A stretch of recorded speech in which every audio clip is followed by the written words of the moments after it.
Baik, assalamualaikum warahmatullahi wabarakatuh. Di sini saya akan menjelaskan buku yang saya baca, yaitu buku Madilog, Materialisme, Dialektika, dan Logika. Kata Tan Malaka, masyarakat Indonesia yang adil dan makmur itu tidak akan tercapai ketika masyarakat Indonesia itu tidak bermadilog, bermaterialisme, berdialektika, dan berlogika. Dari bab awal, yang sangat ditekankan oleh Tan Malaka itu adalah materialisme. Materialisme itu adalah cara memandang dunia dengan hal-hal yang bisa dipertanggungjawabkan kebenarannya.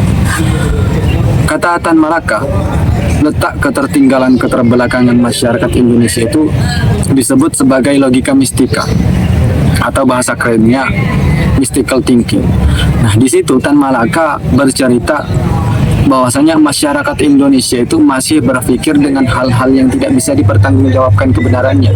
Semisal nih, ada orang yang terkena penyakit yang aneh, terus kita langsung berpikir bahwa oh, ini terkena bala nih dari musuh mistisnya. Jadi kata Tan Malaka, masyarakat Indonesia itu harus bebas dulu nih dari pemikiran-pemikiran yang tidak bisa dipertanggungjawabkan kebenarannya, sehingga kita bisa melihat kebenaran yang sesungguhnya. Baik, hanya itu yang bisa saya sampaikan. Assalamualaikum warahmatullahi wabarakatuh. Baik, di sini saya akan menjelaskan buku tentang yang saya baca. Buku Rembulan Tenggelam di Wajahmu, karya Taufikur Rahman Al-Azizi, merupakan sebuah karya sastra yang mendalam dan penuh perenungan. Cerita dalam buku ini berfokus pada perjalanan hidup dan pencarian makna oleh tokoh utama yang berhadapan dengan kompleksitas emosi, kehidupan, dan spiritualis. Menggunakan metamorfora yang kaya, seperti rembulan yang tenggelam, buku ini menggambarkan perasaan kehilangan, pencarian jati diri, serta upaya menemukan kedamaian dan ketidakpastian hidup.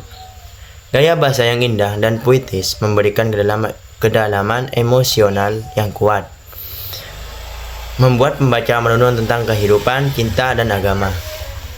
Baik, mungkin hanya itu tentang buku yang saya baca. Selebihnya mohon maaf jika ada kesalahan. Assalamualaikum warahmatullahi wabarakatuh. Assalamualaikum warahmatullahi wabarakatuh. Baik, di sini saya akan menjelaskan isi atau kesimpulan yang saya ambil dari buku yang telah saya baca, yaitu yang berjudul Linguistik Umum. Kata linguis diturunkan dari kata bahasa Latin lingua yang berarti bahasa.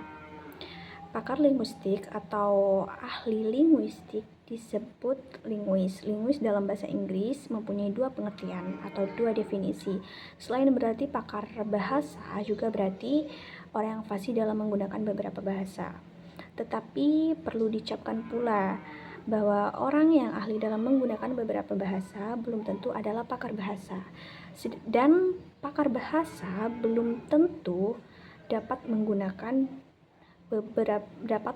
beberapa bahasa dengan baik dan benar. Meskipun wajar jikalau pakar bahasa dapat menguasai bahasa lain, minimal bahasa selain bahasa ibunya. Ilmu linguistik disebut juga linguistik umum. Artinya, ilmu linguistik tidak hanya mengkaji sebuah bahasa saja, melainkan juga mengkaji seluk-beluk bahasa yang menjadi alat interaksi sosial milik manusia. Mungkin itu saja. Sekian, terima kasih. Buku yang saya baca yaitu buku Pembinaan dan Pengembangan Bahasa Indonesia. Yang dimaksud dengan pembinaan dan pengembangan dalam hubungannya dengan masalah kebahasaan di Indonesia ialah usaha yang ditunjukkan untuk memelihara dan mengembangkan bahasa Indonesia, bahasa daerah, dan pengajaran bahasa asing, supaya dapat memenuhi fungsi dan kedudukannya. Di Indonesia ada 3 bahasa, yaitu bahasa Indonesia, bahasa daerah, dan bahasa asing. Bahasa daerah dan bahasa asing diharapkan dapat memperkaya bahasa Indonesia. Oleh sebab itu, akhir dari pengembangan bahasa adalah pembakuan bahasa Indonesia. Sekian, terima kasih.